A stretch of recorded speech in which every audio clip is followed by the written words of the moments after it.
Plastic in my belly. This is, sorry. This is one of those stories that I kind of just found weird, if I'm honest. So this is before he goes back into hospital dialysis. He was doing home dialysis. There was a patient that he met in the hospital as well who was doing home dialysis, and Victor thought it would be a good idea. It would mean that he wouldn't have to spend so much time in the hospital. Bearing in mind everything that had happened up until that point, he really mistrusted the hospital and wanted to stay away from there, so he was doing dialysis from home. That patient, I believe, lived on the floor beneath Victor. There was a time where Victor went into the hospital as, you're meant to go into the hospital for like a catch-up session, and that patient wasn't in. And I believe it was a number of days, maybe a number of weeks later, Victor found out that that patient died doing home dialysis. This obviously scared Victor. Why wouldn't it? So he requested that perhaps it would be best for him not to do dialysis on his own, because what dialysis on his own meant was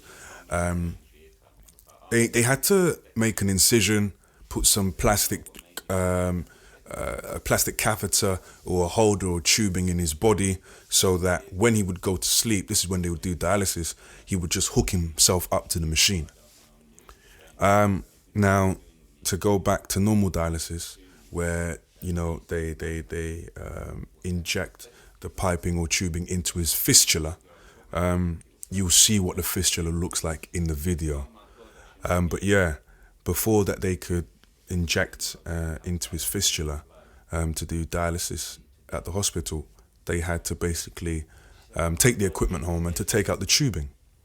The nurse happens to be at Victor's house. Well, not happens, it's scheduled actually. Scheduled at Victor's house. And then, they're removing the tubing. She's got a tight grip on the doorknob. She's got, I believe it's a towel, a hand towel or something like that, wrapped around the tubing that's inside Victor, and she's got firm grip on that, and she's yanking to pull it out. And while she's yanking and twisting to pull it out, she does get it out, but some snaps, and the catheter or part of the catheter remains in his body. He turns to the nurse and he's like, what are we going to do about this? And she was like, no, it's fine. We can leave it in there.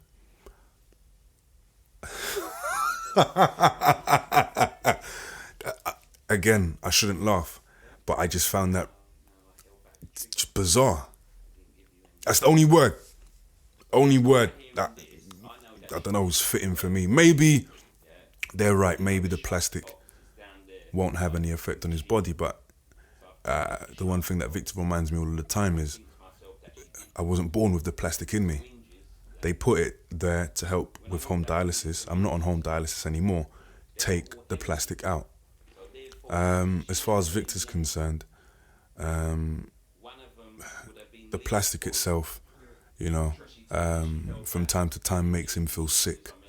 Whether there's any way to prove that or not, I'm not aware of. That's something that the doctors are obviously going to have to look into. But he's got part of the catheter plastic inside him. He hasn't done home dialysis in a number of years now. But yeah, it's just one of the other weird stories, or one of the other blunders that's happened to Victor. How can you still send me when you know damn well I can bleed to death?